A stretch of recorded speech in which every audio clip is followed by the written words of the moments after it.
Assalamualaikum warahmatullahi wabarakatuh. Alhamdulillahi hamdan nastajlibu bihi ridha wa nastadfi'u bihi su'al qada. Asyhadu an la ilaha illallah wahdahu la syarikalah syahadatan yughfaru biha ma taqaddama wa ma madha. Wa asyhadu anna sayyidana Muhammadan abduhu wa rasuluhul murtada.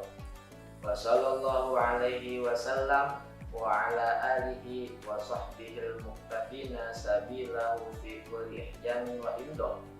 Allahumma lakal hamdu wa ilaikal mustaka wa antal musta'an wa la hawla wa la quwwata illa billahil aliyyil azim. Amma ba'du.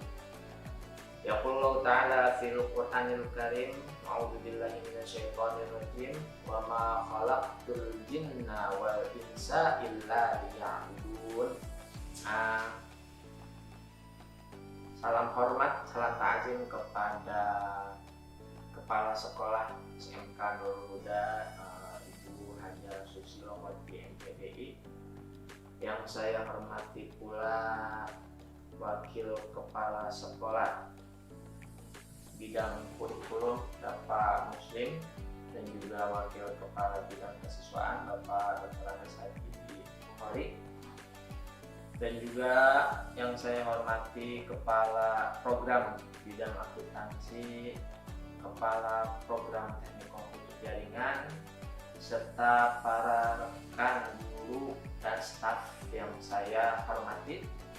Tak lupa juga teman-teman sekalian, para siswa-siswi SMK Nurul Huda yang saya sayangi.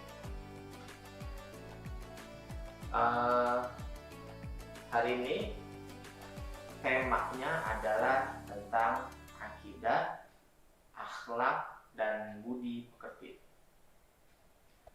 Sebelum lanjut ke sana, coba kita perhatikan dengan seksama bahwasanya zaman ini, zaman sekarang, banyak orang Islam, yaitu muslim, baik itu muslim atau muslimah, orang muslim laki-laki atau orang muslim perempuan,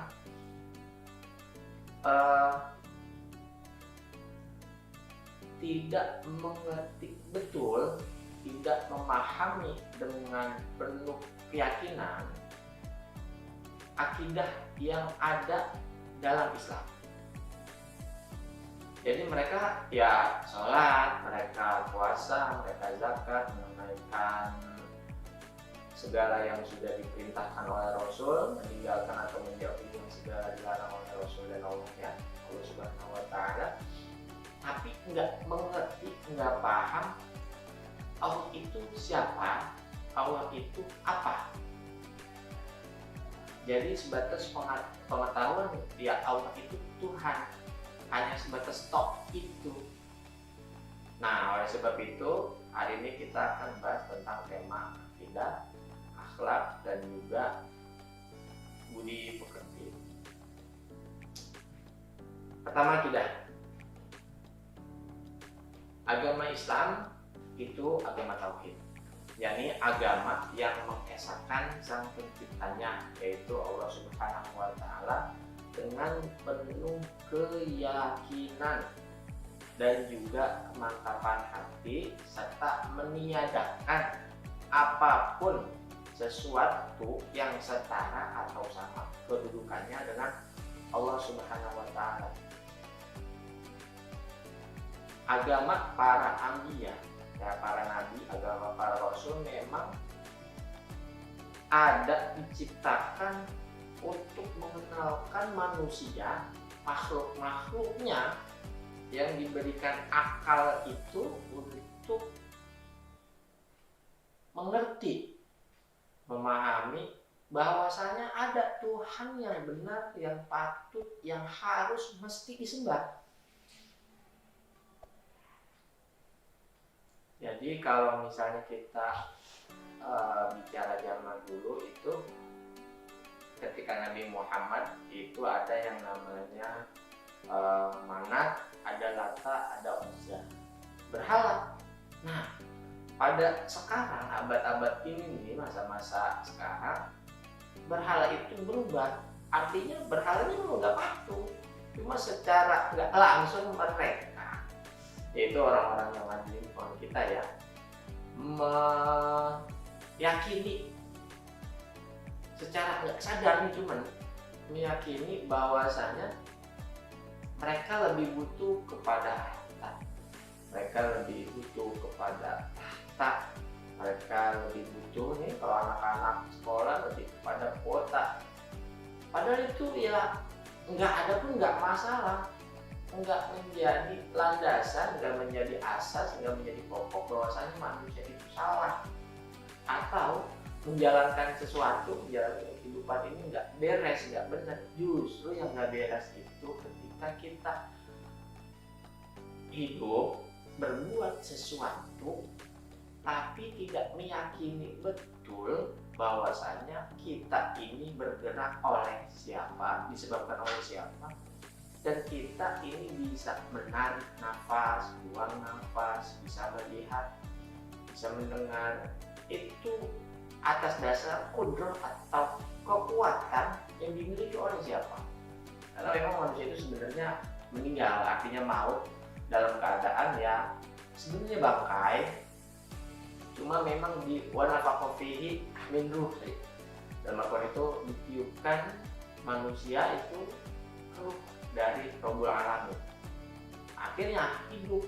Ketika ruh berpindah dari jasad maka sebutannya inna lillahi wa inna ilaihi raji'un. Gitu, bahwa ketika ruh sudah tercabut, sudah terangkat, sudah hilang dari badan, maka ya manusia seperti itu, bangkai.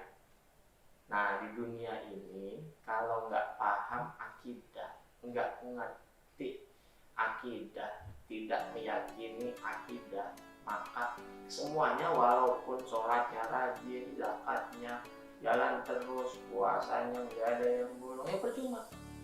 Kenapa?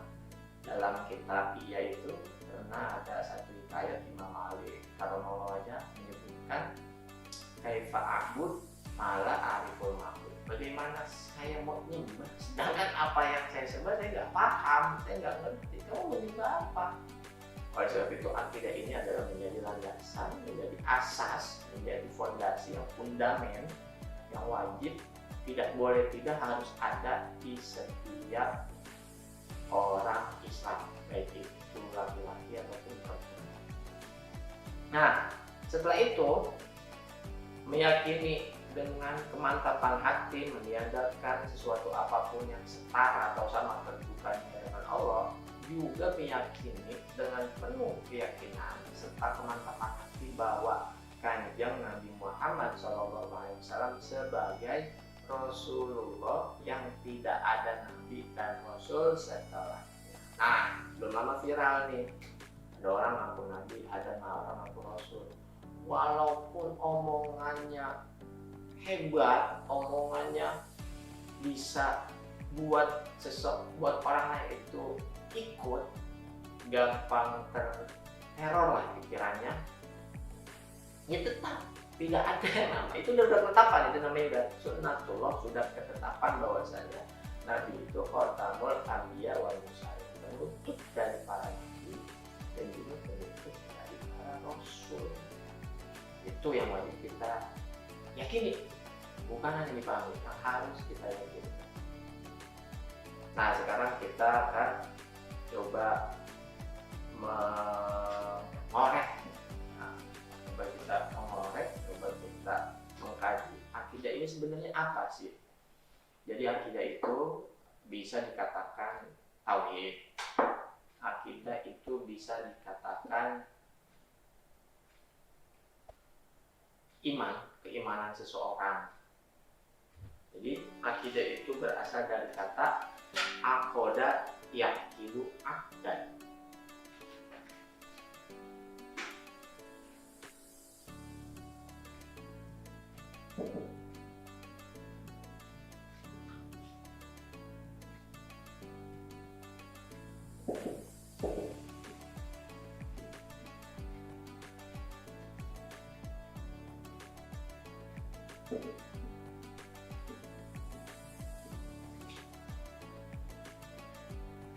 aqada yaqidu aqdan, yang artinya itu ikatan perjanjian, hubungan yang akhirnya di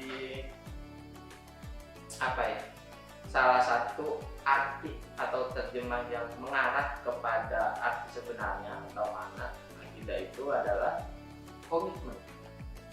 Makanya dalam nikah ada namanya akdu nikah, jadi ikatan perjanjian tentang nikah atau komitmen. Nah, yang namanya komitmen ini harus dipegang dari kedua pihak.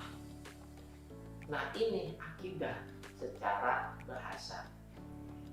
Dalam pengertian teknis, artinya dalam artian istilah, akidah ini adalah iman atau keyakinan seseorang. Nah, biasanya disebut oleh para ulama akidah itu namanya i'tiqad, keyakinan seseorang terhadap sesuatu. Namanya keyakinan, bukan pemahaman. Cuma untuk timbulnya yakin harus belajar, harus ngaji. Apa sih itu i'tiqad? Menurut istilah akidah adalah dasar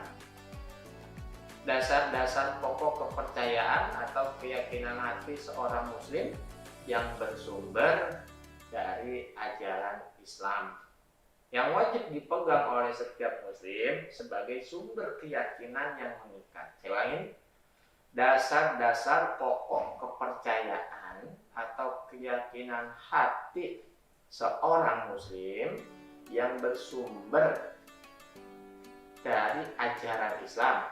Apa aja sih? Al-Quran, hadis, ijtihad para ulama, qiyas. Yang wajib dipegang oleh setiap muslim, baik itu laki-laki atau perempuan, sebagai sumber keyakinan yang mengikat. Itu namanya akidah. Makanya akidah itu memang mengacunya kepada ucapan asyhadu alla ilaha illallah wa asyhadu anna muhammadar rasulullah. Tapi yang namanya ucapan itu, akidah harus mengerti, harus paham betul apa yang diucapkan. Oke, kalau misalnya ada pertanyaan begini, kamu tahu dari mana itu sebutannya Allah sebagai Tuhan? Ya, mentoknya itu ya dari orang ke orang, artinya dari mulut ke mulut. Karena harus dikaji, harus digali akidah itu, Bang, sampai kepada ketemunya itu Allah yang hakiki. Mana Allah yang hakiki? Jadi kalau dalam Imam Ghazali karyanya, keimanan atau akidah orang itu, manusia pada umumnya dibagi menjadi tiga.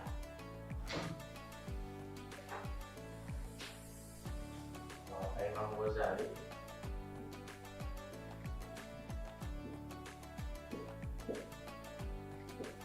ada yang namanya akidah awam, ada yang namanya khawas, orang-orang yang khusus, ada namanya khawasil, khawas.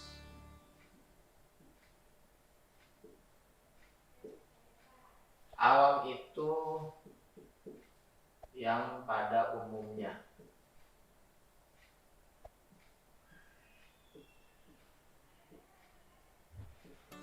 Lalu khawas ini adalah keimanan atau akidahnya para ulama, para wali. Nah, khawas ini adalah keimanan para nabi dan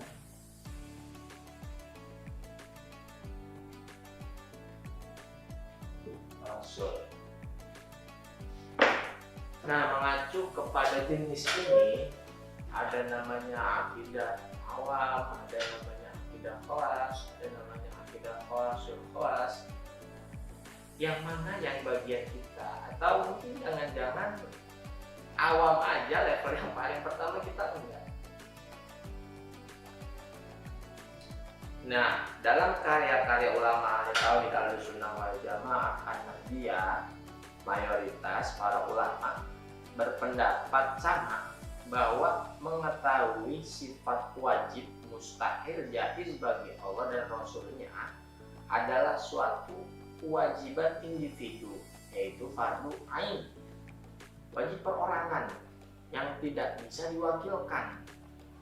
Modelnya kayak fardu kifayah. Fardu kifayah itu kan pada fikih syariatnya, ketika ada satu jenazah, baik itu laki-laki atau perempuan, ketika sudah ada orang yang menyolatkannya, memandikannya, melengkapinya, mengurutkannya. Ada satu orang aja yang udah mengerjakan, gugur semua kewajiban para orang-orang yang ada di sekitarnya. Itu adalah kewajiban yang bisa diwakilkan. Tapi untuk akidah enggak. Semua orang, siapapun orangnya, laki-laki, perempuan, tua yang muda, ketika sudah sampai kepada taklif hukum mukallaf, ya udah, yang sampai kepada tamyiz, yang bisa membedakan mana baik mana benar, yang sudah akil balik, dan juga yang sudah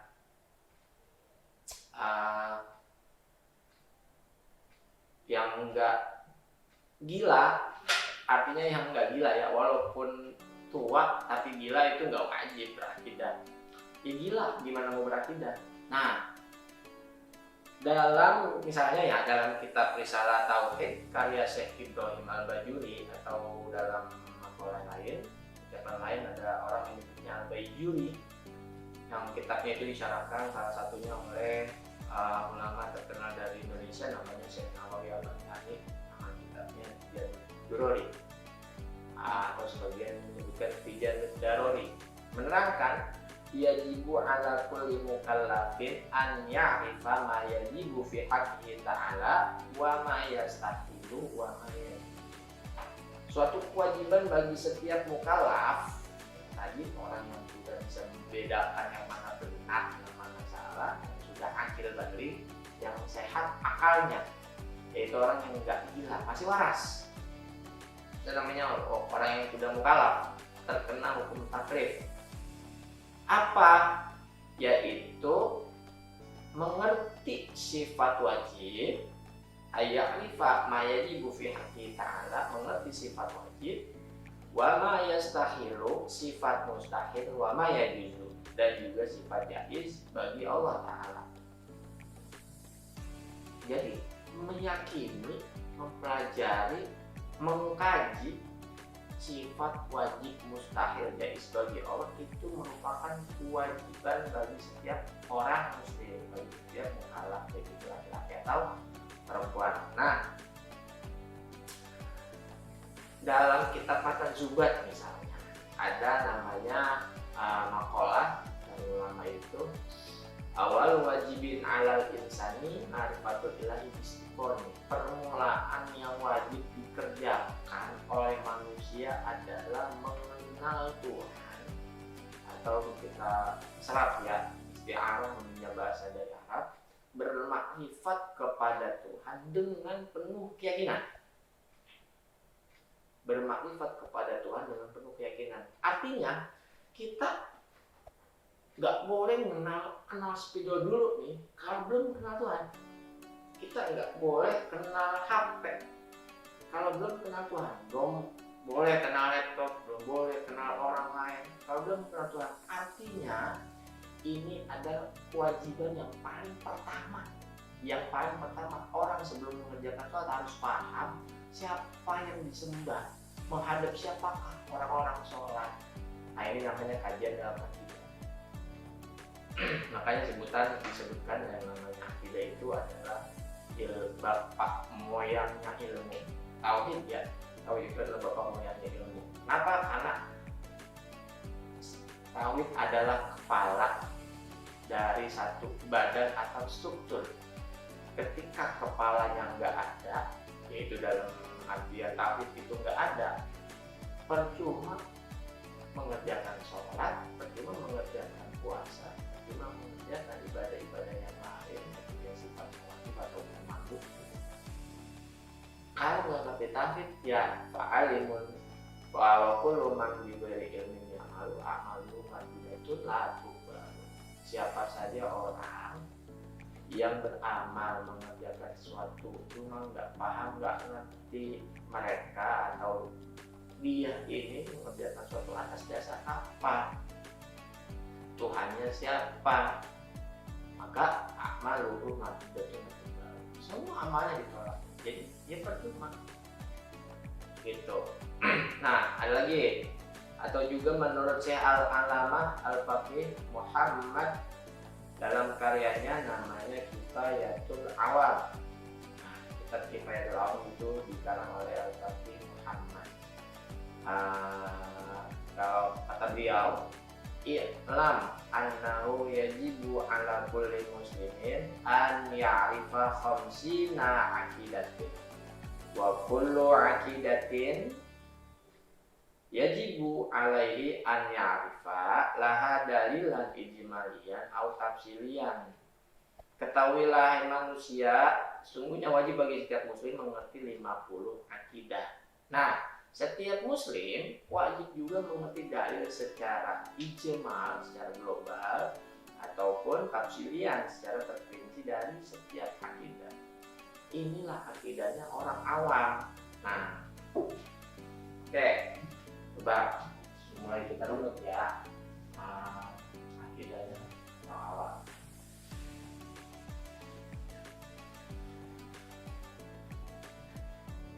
Harus mengerti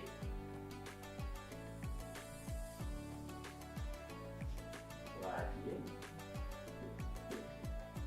mustahil,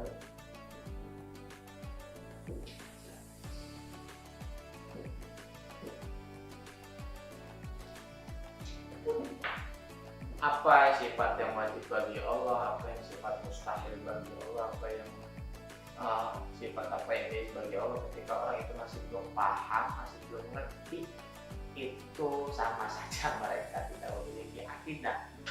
Nah, ini jangan-jangan kita, siapapun orangnya, masih belum di taraf awam.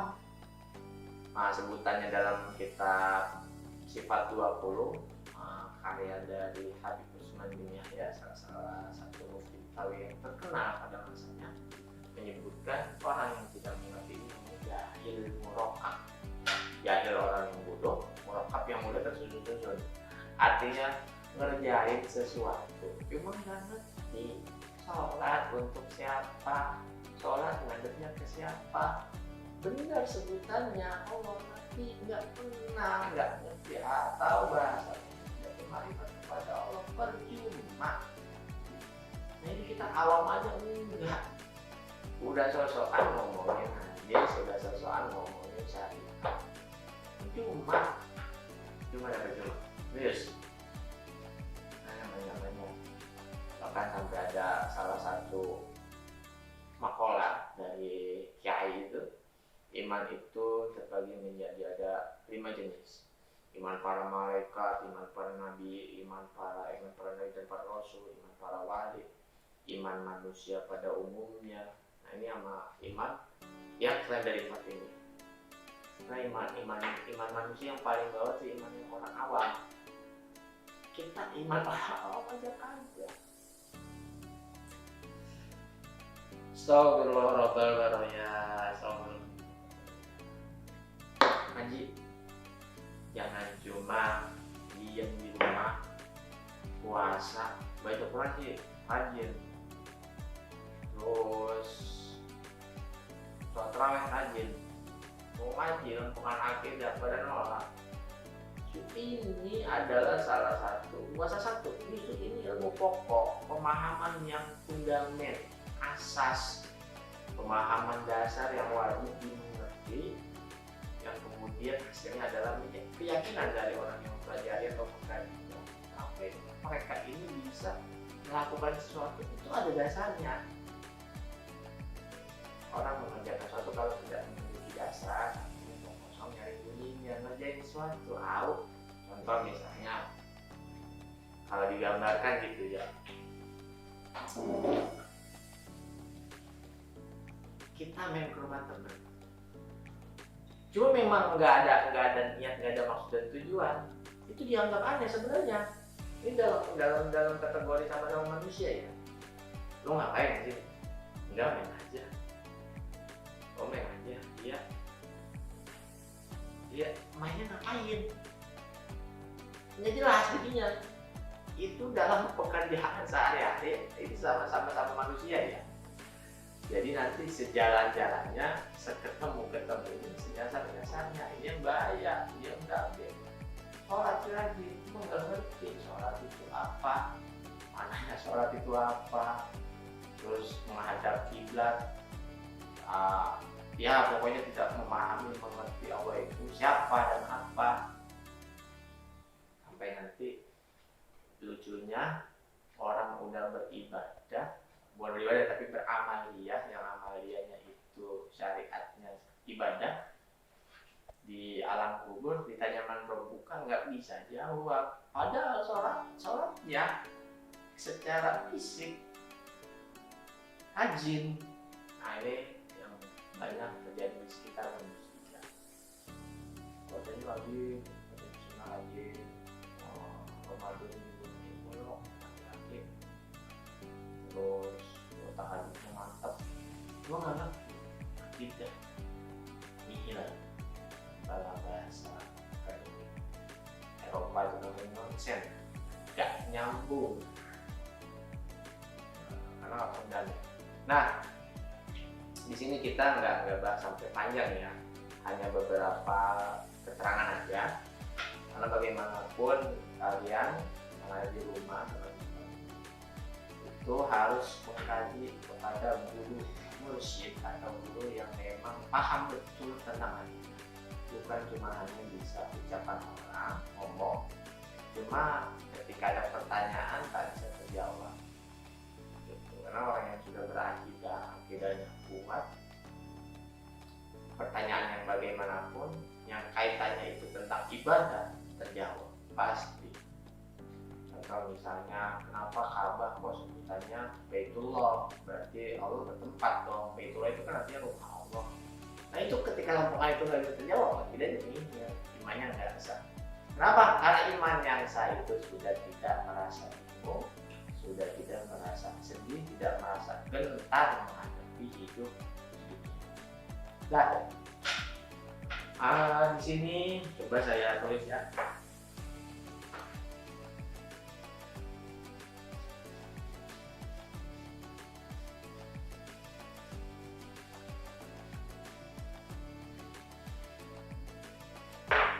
Misalnya wajib ya, nah ini kan wajib ini jumlahnya, wajib bagi Allah itu ada 20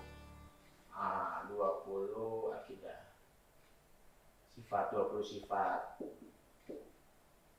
Musta'an dulu deh, wajib 1 wujud, yang kedua tidak,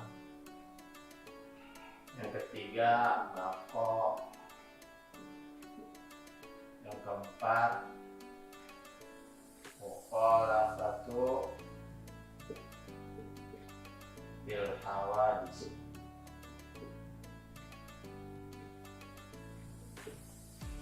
yang kelima qiyamuhu binafsi,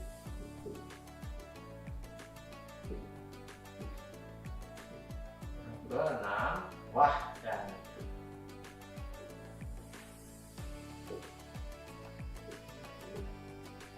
kudrat, iradat, terus ilmu, ayat, sama basor,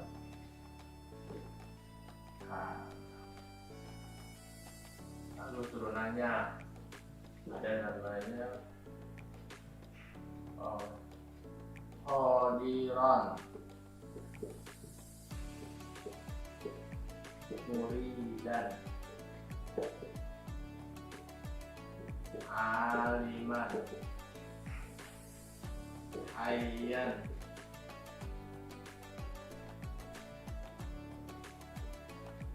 sami'an basiran mutakallim.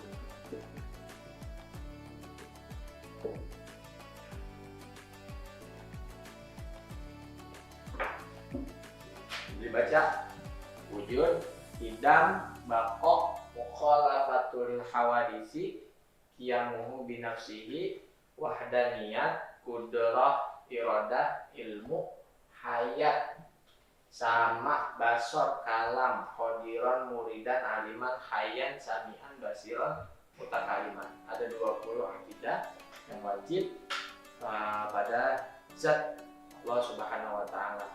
Kita wajib paham, wajib ngerti, jangan cuma dihafal. Ini yang namanya akidah orang awam ini,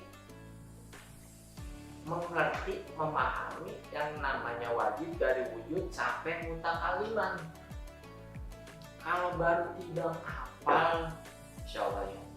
Kalau baru timbang hafal tuh namanya jahil murakkab. Hafal, cuma nggak ngerti, nggak paham, jahil murakkab. Biasa. Nah, itu ya. Jadi ini masih mending sih masih mending apa daripada nggak tahu sama sekali. Cuma ya mau itu hafal ataupun enggak, mau itu dia hafal semuanya ataupun enggak, ya sama aja sebenarnya. Karena yang dituntut, yang diminta itu adalah ikhlam, tahu, kudu paham. Maka kalau dalam hadis namanya afdhalul dzikri fa'lam, disitulah fa'lam yang wajib kita gali, kita kaji. Bukan ketahuilah olehmu la ilaha illallah terus udah begitu aja. Karena yang namanya yakin itu harus butuh proses pengkajian. Bukan cuma bisa mengucap nggak paham peristiwanya, nggak ngerti kejadiannya. Dari mana Allah itu sebutannya? Kenapa bisa disebut Allah? Nah itu namanya akidah ulama, sifat wajib. Nah itu sifat wajib. Kalau wajibnya 20, berarti jaiznya juga ada jaiz. Mustahilnya juga ada 20. Wujud, lawanannya adam. Wujud itu kalau diterjemahkan artinya adalah eksistensi, keberadaan. Atau gampangnya ada. Wujud itu terjemahannya ada. Terus mustahil adam. Mustahilnya Allah bersifat adam, tiada. Kidam, terdahulu, yang lalu-lalu. Maka mustahilnya kudus, baru. Mustahil itu artinya lawan sifat. Lawan sifat daripada sifat wajib. Wujud lawannya adalah adam, tidak lawannya adalah kudus. Bako itu kekal, lawannya hancur, fana. Mukhalafatul hawadis, berbeda dengan makhluk. Kalau terjemahannya ya, lalu misalnya berarti mumasalatul hawadis, sama dengan baharu, dengan si makhluk. Tunggu saya begitu kan. Qiyamu binafsihi, berdiri, terjemah ya, berdiri dengan sendirinya. Artinya tanpa bantuan, tanpa kekuatan, tanpa daya dari yang lain. Itu wajib begitulah. Lawannya qiyamu biwaidihi, berdiri sebab yang lain. Contoh, kita ini terkena sifat mustahil, cuma banyak yang nggak sadar bahwa kita ini selalu dihantui, artinya selalu diiringi oleh sifat-sifat mustahil bagi Tuhan yang memang itu sungguh adalah nempel terus di diri kita. Ada manusia duduk tanpa tempat, nggak ada. Jadi nggak pantas untuk. Ada manusia mengerti tanpa belajar, nggak ada. Ada manusia yang kaya lah, ngaku kaya, cuma emang nggak butuh sama kekayaan. Butuh. Itu namanya kita selalu dihantui oleh sifat mustahil bagi Tuhan. Yang dimana sih sifat mustahil bagi Tuhan itu nempel pada diri kita. Lanjut, wahdaniyah esa. Kalau tunggal itu bisa dimanakan ganda, cuma ya wadahnya itu esa itu nggak ada lawannya, artinya nggak ada yang serupa, nggak ada mutarodif atau sinonimnya. katanya ta'adud, berbilang. Kita contoh misalnya saya sendiri, sendirinya bukan wahdaniyah, wahid, satu. Kenapa? Karena bersusun-susun, ada kepalanya, ada tangannya, ada badannya, ada kakinya, terus menempati tempat, itu namanya ta'adud, berbilang. Belum yang sifatnya fisik atau yang sifatnya jirim, yang sifatnya jisim juga ada darahnya, ada tulangnya. Tuhan nggak ada, nggak bisa begitu. Maka sifat mustahil bagi Tuhan ta'adud atau berbilang. Qudroh, kuasa, mampu. Lawannya ajzun, lemah. Terus iroda itu berkeinginan, berkehendak. Iza roda sayan ayakul lakum fayakun. Jika Tuhan menghendaki suatu pun jadilah fayakun, maka jadi. Lawannya adalah karoha, terpaksa, dipaksa oleh pihak lain. Tuhan mustahil. Ini banyak nih, kita nggak paham, nggak ngerti. Nah, ini harus dikaji oleh kalian sekali lagi ya. Di sini cuma pengenalan sebatas informasi. Ilmu mengetahui apa sebab. Kita itu mengetahui ketika sudah diberitahu. Nah, Tuhan enggak. Mau mengetahuinya Tuhan, sifat ilmunya Tuhan itu mengetahui tanpa sebab, maka disebutlah mustahilnya adalah jahlun. Qudroh itu tadi ajur, karoha, jahlun, hayat itu artinya hidup, kalau katanya maut, mati. Mautun sama itu mendengar. Sudah.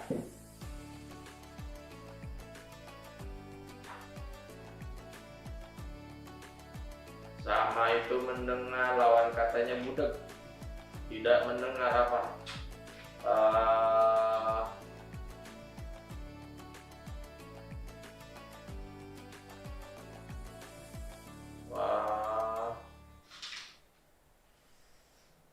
Somamun. Iya, somamun. Saya sama mendengar. Somamun itu tuli.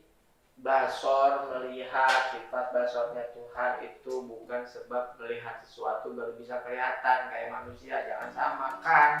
Kalau kita samakan itu namanya udah musyrik. Sifat melihatnya Tuhan, sekedar informasi, sifat melihatnya Tuhan itu tidak dikarenakan sebab. Melihat ada barangnya dulu baru lihat, itu manusia.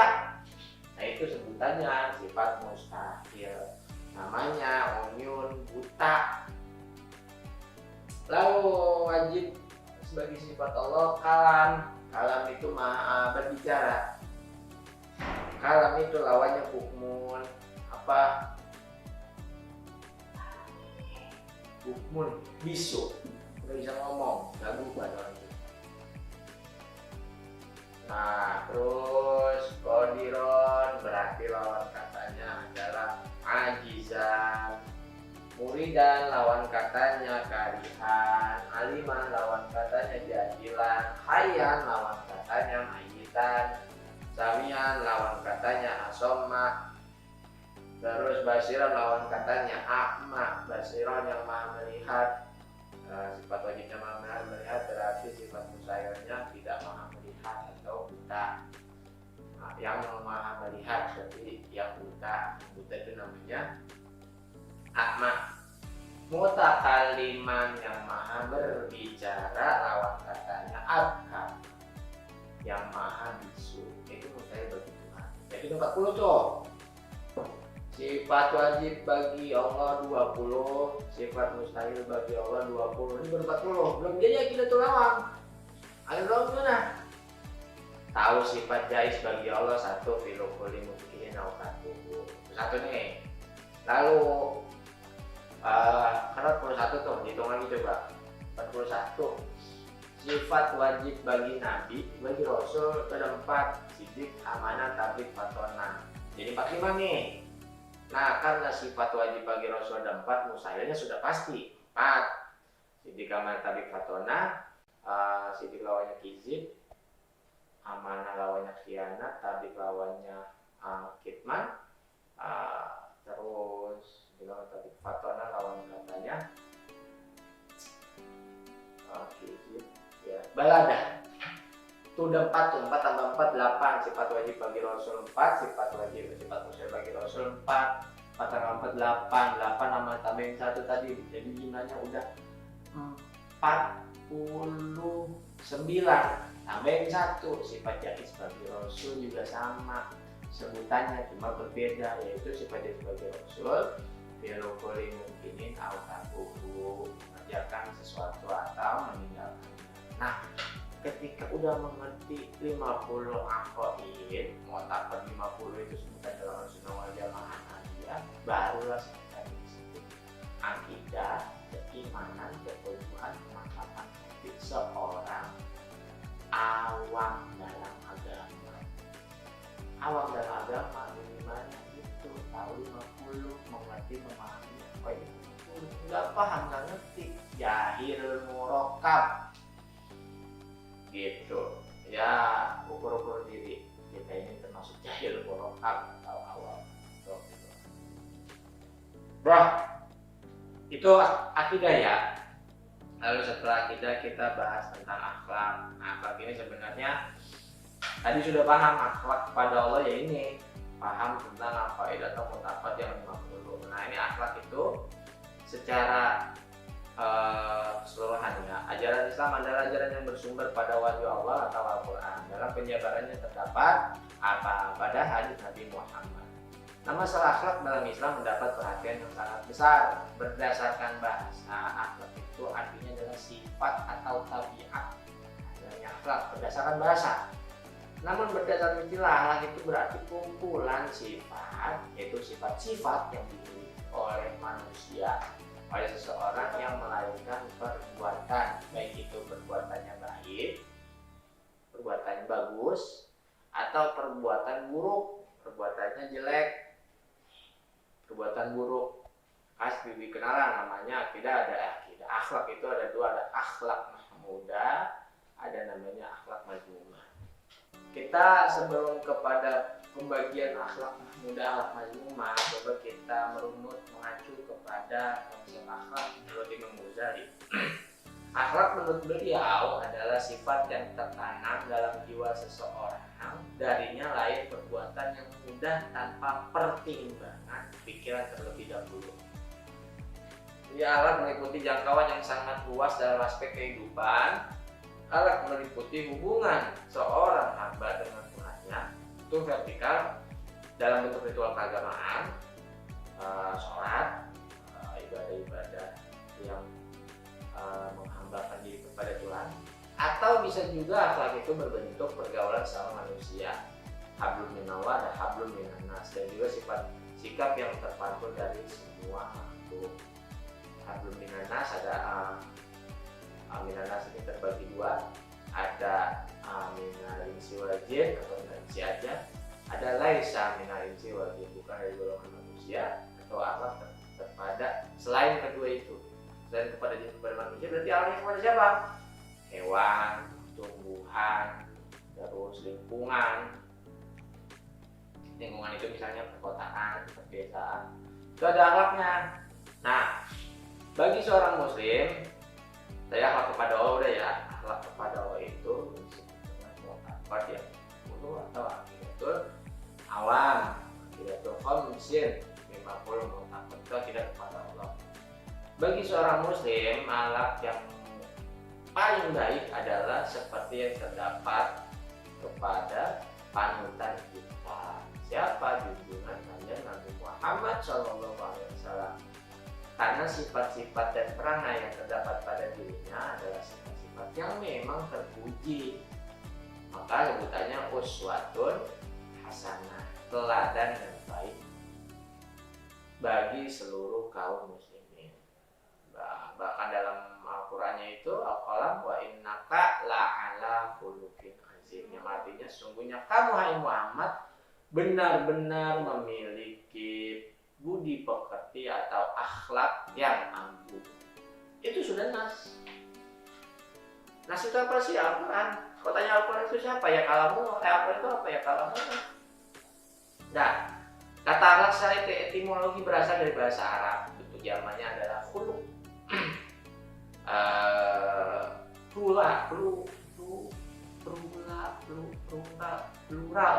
Plural. Secara plural, akhlak itu adalah berasal dari kata khuluq.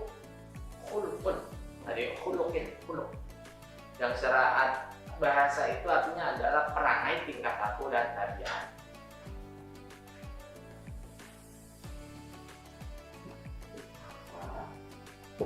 Itu asal katanya adalah khuluq.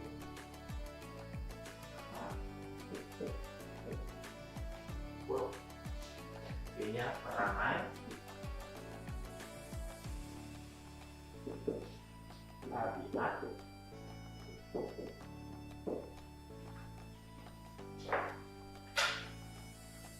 perangai, tabiat, terus tadi tingkah laku. Pada hakikatnya akhlak itu adalah suatu kondisi atau sifat yang memang sudah meresap pada jiwa seorang manusia yang kemudian menjadi pribadi.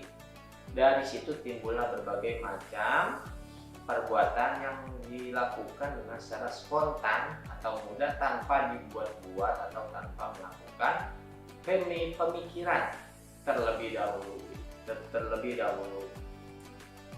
Misalnya, biasanya yang paling gampang nih, kita ketemu dengan mushaf Al-Quran yang ada di bawah, itu spontan langsung ngangkat cium. Misalnya contoh ya, langsung ngangkat cium. Nah itu sebenarnya udah akhlak. Itu namanya akhlak.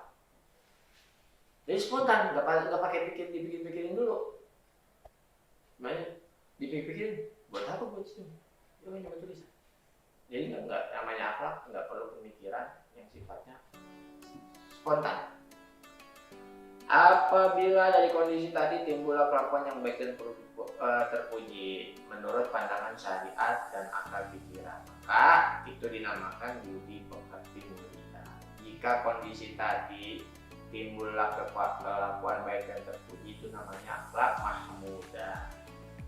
Nah sebaliknya, apabila yang lahir adalah kelakuan yang buruk dari akhlak yang tadi, dari budi pekerti, perangai, tingkah laku tadi, berarti sebutannya adalah akhlak mazmumah, akhlak tercela. Nah definisi akhlak yang tadi sudah dibahas seperti Imam Ghazali itu al-khuluqu ibaratun an hayatin fin nafsi sifatun an tusbirul afala bi sururatin wa yusin min ghairi hajatin wa uyatin. Akhlak itu adalah sifat yang tertanam dalam jiwa yang menimbulkan segala perbuatan yang dengan mudah, dengan gampang, tanpa melakukan pemikiran, tanpa melalui proses berpikir dan juga pertimbangan. Jadi akhlak spontanitas. Nah, dari definisi yang tadi mengacu kepada pengertian atau tarif dari Imam Ghazali, berarti ini akhlak, hakikat akhlak satu, harus konstan. Konstan itu memang keluar dengan sendirinya. Jika konstan, kenapa bisa konstan? Konstan itu berarti harus dilakukan berulang kali, kontinu dalam bentuk yang sama sehingga menjadi kebiasaan. Bisa karena terbiasa, bisa berakhlak mudah karena terbiasa. Wajar kalau misalnya ada salah satu, misalnya kalau kita ngomong atau manggil nama bapak itu langsung nama, misalnya Roji gitu, misalnya nama bapaknya Roji, bukan manggil baba, manggil ayah, papa, papi, baby, panggilannya Roji. Kenapa bisa? Ya kan terbiasa, sudah dilakukan berulang-ulang, akhirnya timbullah akhlak, namanya akhlak mazmumah. Yang kedua, perbuatan konstan harus tumbuh dengan mudah sebagai wujud refleksi dari jiwanya tanpa pertimbangan dan juga pikiran. Maksudnya apa? Bukan karena tekanan atau paksaan dari orang lain. Itu dua tuh. Jadi yang pertama konstan dilakukan berulang-ulang. Yang kedua, perbuatan itu konstan memang tumbuh sebagai wujud refleksi dari jiwa. Tapi memang sudah menjadi kebiasaan, sudah menjadi adat. Kenapa orang banyak gampang ngomong, mohon maaf ya, ngomong kebun binatang, hanya kucing tuh kan, terus nyemot, terus apa tuh lah nama-nama kebun binatang dan juga nama-nama hewan hutan keluar semua ya, karena memang sudah terbiasa. Dari situ timbul namanya akhlak mazmumah. Yang manakah kamu cirinya? Pikirkan sendiri. Lanjut. Dari definisi akhlak di atas yang tadi dapat dilihat ciri-cirinya. Yang pertama, perbuatan akhlak adalah perbuatan yang memang sudah tertanam kuat dalam diri seorang hingga menjadi kepribadian. Yang kedua, perbuatan akhlak adalah perbuatan yang dilakukan dengan mudah tanpa pikiran. Yang ketiga, perbuatan akhlak adalah perbuatan yang timbul dari diri orang yang mengerjakan tanpa adanya paksaan. Yang keempat, perbuatan akhlak atau akhlak itu adalah perbuatan yang dilakukan yang memang bukan main-main atau sandiwara. Sandiwara itu bermuka dua. Jadi kelihatannya cakep nih di depan orang nih, cuma di belakangnya ngopelin atau di belakangnya ngomongin, gibahin. Ya kalau ngomong gibah kayak drama Korea, berabad-abad, berepisode kita ngomongin orang. Nah itu bukan akhlak mahmudah namanya kita ngomongin. Jadi memang karena bukan sandiwara, bukan karena ngelihat orangnya, tapi memang pembiasaan dari dalam diri kitanya. Itu namanya akhlak mahmudah. Gitu. Lanjut. Setelah itu kelima, perbuatan dilakukan karena memang ikhlas semata-mata karena Allah, bukan ingin dipuji. Oh itu tuh dia tuh siapa namanya? Misalnya ya namanya Sofyan. Itu Sofyan itu nah Sofyan dengar, wah lawan. Itu bukan akhlak namanya. Karena apa? Karena ada rasa ingin dipuji. Namanya ujub, ingin diwah-wahin sama orang lain. Lanjut. Setelah itu kita bagi ya, akhlak itu terbagi menjadi dua. Ada namanya akhlak mahmudah, akhlak mazmumah. Akhlak mahmudah itu yang sifatnya baik-baik, ikhlas, sabar, syukur, khauf atau takut akan murkanya Allah, roja mengharapkan ridhonya Allah, jujur, adil, amanah, tawadu. Ya semua akhlak mahmudah, termasuk salah satunya itu ya yang tadi di antara. Lawannya namanya akhlak mazmumah, akhlak tercela, akhlak buruk. Apa aja akhlak mazmumah? Itu misalnya buru-buru, itu mazmumah tuh. Enggak santai, bukan santai artinya enggak pelan-pelan, alat-alat asal pelan-pelan gitu. Terus riak, yaitu melakukan suatu pengen dilihat sama orang. Yang selanjutnya salah satu alat mazmumah dengki itu gundukan aja jadi orang gitu, hasad. Lalu takabur itu banggain diri. Wah, ada takabur tuh. Yang ketiga ujub. Yang tadi tuh ujub itu rasa kagum, bangga. Bakhil, pelit, alat mazmumah. Kawan minjam, kita memang nggak make, pinjam pulpen, emang nggak make, ya kasih pinjam, karena bakhil termasuk akhlak mazmumah. Lalu selanjutnya buruk sangka, suzon, itu termasuk akhlak mazmumah. Bagaimana caranya menghindari buruk sangka? Tabayun, tanya, teliti, telaah, dan namanya supaya tidak berburuk sangka. Yang namanya sangkaan itu kan dugaan. Yang namanya dugaan itu timbulnya dari objek atau subjek, dari orang lain atau orang yang kita lihat, yang kita dengar, atau dari kita yang melihat atau kita yang dengar. Yang namanya dugaan muncul karena dari kita. Supaya nggak dari kita munculnya ini tanya gitu. Contoh, misalnya ada orang kelihatannya seperti melakukan sesuatu yang dianggap tabu, itu laki-laki sama perempuan di dalam satu ruangan. Itu kan tabu sebenarnya dulu. Nah, kalau sekarang sih mungkin udah nggak tabu. Jadi kalau masih tabu lah, kalau saya secara pribadi masih tabu. Atau laki-laki atau orang perempuan dan satu ruangan itu tabu. Artinya aneh. Kita duganya, wah jangan-jangan ada apa-apa nih, ya kan? Nggak boleh gitu. Itu gimana caranya supaya kita nggak berburuk sangka? Prasangkanya disimpan, jangan dikeluarin.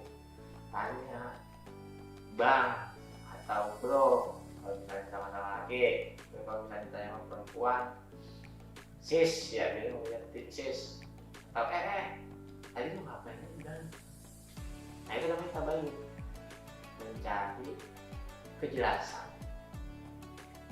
Mencari kejelasan dari orang yang kita dugain, yang kita prasangkakan. Dah, lanjut. Salah satu sifat atau alat mazmumah yang selanjutnya adalah tamak. Tamak itu rakus. Rakus. Nggak boleh ada punya rakus. Rakus dalam apa aja ya? Rakus dalam apa aja? Kita punya baju banyak nih di rumah, di lemari.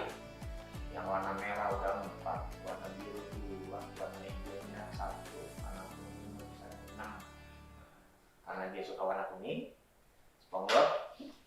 Terus ada lagi warnanya putih, coklat, hitam. Bagaimanapun rupa warnanya, bagaimanapun bentuk pakaiannya, tetap yang badan kita pakai satu. Kaos satu, baju panjangnya satu dipakai, celana panjangnya satu, kalau misalnya sarungannya cuma satu, atau mungkin punya jam banyak, punya jam banyak ada 5, tetap aja dipakai satu. Harus sudah dari situ ketahuan, tamak tuh agak boleh. Emang yang dipakai bakalannya satu. Maaf nih, emang biasanya abad-abad milenial ini yang begitu-begitu perempuan. Aku aja ngaku. Dalam arti gini loh, boleh kita senang sama barang, cuman harus bisa memilah-memilih yang mana yang lebih baik. Karena ketika udah rusak, misalnya sepatu punya 7, satu rusak, ya udah lama gitu ya, udah lama gitu. Tapi kalau misalnya ini harga sepatu, kita bagi buat anak yatim, kita kasih buat kita yang membutuhkan, kita nyumbang jadi nama jariah. Ya memang itu harta yang sebenarnya. Artinya memang yang harta diterima oleh Tuhan, harta yang kita punya, yang sedang kita pergunakan, itu artinya dia bukan harta secara hakikat, artinya bukan harta yang diterima oleh Allah, bukan. Kenapa yang bakal habis? Gitu. Apa ini? Kita pakai, ya bakal habis. Tapi yang gak bakal habis, ya berapa empat. Itu tuh. Salah satu sifat alat mazmumah di sini yang terakhir masih banyak ya, cuma kita nggak panjangin. Yaitu alat yang terakhir alat mazmumah itu pemarah. Kalau bodoh, marah nggak boleh jadi orang marah-marah aja, enjoy aja menghadapi hidup ini. Banyak orang yang bisa memberi kata-kata quotes tapi nggak bisa mempraktekkan kata-katanya. Banyak tuh sekarang yang bilang jalani hidup ini seperti rasa kopi, walaupun pahit bisa dinikmati. Kalau saya balasnya, wah yang diminum kopi manis, ya kopi campur gula, rasain coba kopi yang nggak pakai gula, pahit-pahit juga. Ayo dah, doyan apa kagak? Artinya gini, yang namanya pahit manis kehidupan itu adalah romantika kehidupan. Jalanan lurus, jalanan lempeng nggak enak, nggak ada seninya. Ketika ada belokan, ada tanjakan, ada turunan, justru romantika. Bahwasanya memang kita ini manusia biasa yang memang terkena rasa suka, rasa benci, terkena rasa joker tes, datar gitu, biasa-biasa aja. Kayak mana? Itulah. Jadi kita tahu kopi itu pahit, tapi yang pahit itu belum tinggal bagaimana cara kita menikmatinya. Ada yang pakai gula kalau kopinya itu, ada yang memang suka dengan yang pahit. Ada yang memang suka terbiasa dengan yang pahit. Gak kaget, orang biasa makan tempe, biasa makan tempe kasih ayam ya. Tapi kalau orang biasa makan ayam, sebulan full makan ayam aja, disuruh makan tempe ada obat. Artinya orang itu kalau sudah terbiasa merasa cukup, lupa kalau innal insana lo atau haus. Orang kalau misalnya udah merasa cukup, lupa. Nah, itu akhlak yang terakhir adalah budi pekerti. Nah, budi pekerti ini sebenarnya adalah bentuk tuh dari Indonesia ya. Itu memang bahasa berasal dari bahasa Jawa, yaitu budi dan pakarti asalnya. Nah, budi pekerti ini, budi itu artinya baik, terpuji, baik, terpuji, bagus. Nah, pakarti itu artinya perilaku, tata krama atau perangai. Jadi budi pekerti adalah perilaku atau tata krama perangai yang baik atau terpuji. Biasanya kita jadilah kau murid yang budiman. Nah, budiman itu terpuji, bukan budiman gitu, tapi budiman. Nah, itu orang-orang yang terpuji. Nah, budi pekerti ini adalah produk asli dari Nusantara Indonesia. Karena memang bagaimanapun bangsa kita memang bangsa yang beradat istiadat, sakralisasinya kental. Terhadap orang lain itu nggak gampang, gimana ya, nggak gampang musuhan sebenarnya. Emang dari dulunya begitu. Jadi budi itu bisa diartikan nalar. Budi pekerti ini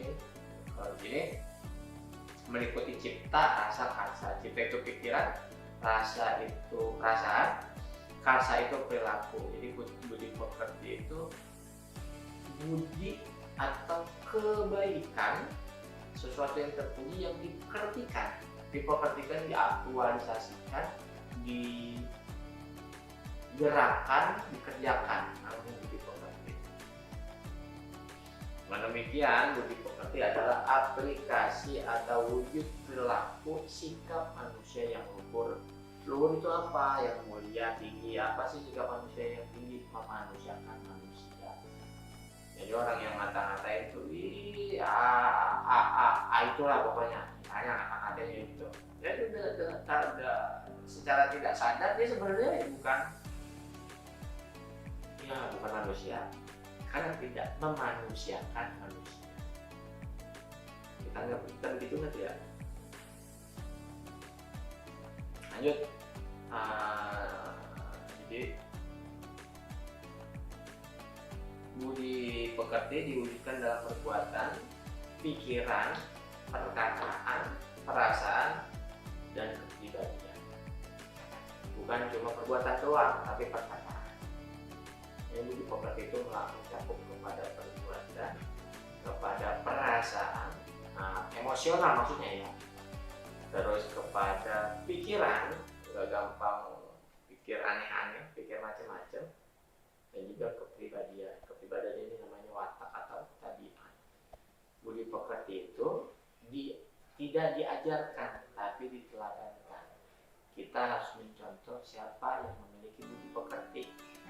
Jadi budi pekerti itu lebih khusus kepada orang-orang yang ada di Indonesia dalam artian akhlak muda. Cuma yang namanya budi pekerti ini timbul oleh sebab kita melakukan kebiasaan atau melihat orang yang kita anggap istimewa, yaitu orang yang mau kita contoh dari tutur katanya, dari sikapnya, dari cara pikirnya, sudut pandangnya, dan juga dari kepribadiannya. Itulah budi pekerti. Nah, karena waktu memang sudah lumayan lama, kita akhiri dengan membaca doa kafaratul majlis. Bismillahirrahmanirrahim. Subhanakallahumma wa bihamdika asyhadu an la ilaha illa anta astaghfiruka wa atubu ilaik. Allahumma anfa'na bima 'allamtana wa bi'allimna alladhi yanfa'una. Allahumma hdina ila siratikal mustaqim. Allahumma hdina ila siratikal mustaqim. Allahumma hdina ila siratikal mustaqim. Ya fariqal furqan wa mubtilal Qur'an bil hikmati wal bayan barikillahumma lana fi syahri Ramadan barikillahumma lana fi syahri Ramadan barikillahumma lana fi syahri Ramadan Rabbana atina fid dunya hasanah wa fil akhirati hasanah wa qina adzabannar wa sallallahu ala sayyidina Muhammadin wa ala alihi wasallam subhanallahi wa bihamdihi wassalamu ala mursalin walhamdulillahi rabbil alamin. Semoga kita tetap berada di jalur-jalur kebaikan, berada di jalur-jalur yang diridhoi. Kita mengharapkan juga dari Allah dan juga dari Rasul. Wallahul musta'an ila sabili ridwan. Assalamualaikum warahmatullahi wabarakatuh.